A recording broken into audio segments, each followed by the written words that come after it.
How healthy is Montgomery County? In a survey recently completed by the Robert Wood Johnson Foundation, the county ranks first in the state of Maryland in overall health outcomes. But Montgomery County Health Officer Dr.Travis says if we only use this number as our metric of success, there's no real energy to move forward. And so what we're trying to do again is tell a different narrative by creating different standards to show if our programs are working and how we can improve and get better.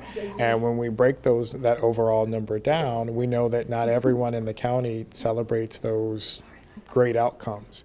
And we want to make sure that we can identify those areas where not everyone does and figure out a way how we can tailor and target our resources to them to be able to improve the outcomes so we get them up to the better baseline and thereby drive our averages even better. Dr. Gales presented the report to the members of the Health and Human Services Committee.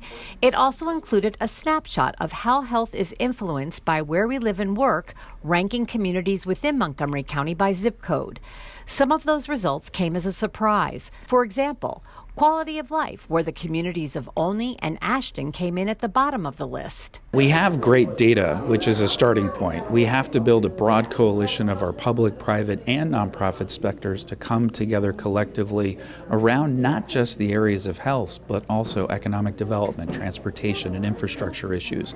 I think that although we tackle these issues from specific committee perspectives, we have to look at these issues more holistically, and I'm confident that with the help of our colleagues and coming together as a community, we'll be able to address them as a whole. There were many factors that went into ranking the county zip codes. When measuring length of life, the survey combined years of productive life lost with a mortality rate under 75. You know, to those from the outside, Montgomery County is perfect. We don't have any health issues, and that's part of what drives the notion of, well, they don't need any funding, or they wouldn't make for a great partner for this particular mechanism because they don't have as significant of a need. And the goal of this project was to highlight the areas of need and then to drive the conversation to say, hey, I see my zip code doesn't look that great in this area.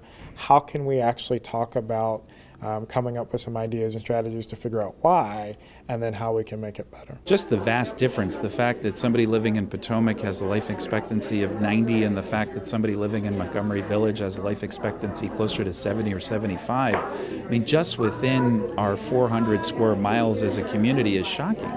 Not a surprise, unfortunately, but there are a number of factors involved in that, many of which we have direct control over, and we just have to be upfront and bold in making sure we address these issues collectively. For a complete look at how your zip code ranks, you can visit countyhealthrankings.org. Reporting from Rockville, I'm Susan Kenedy.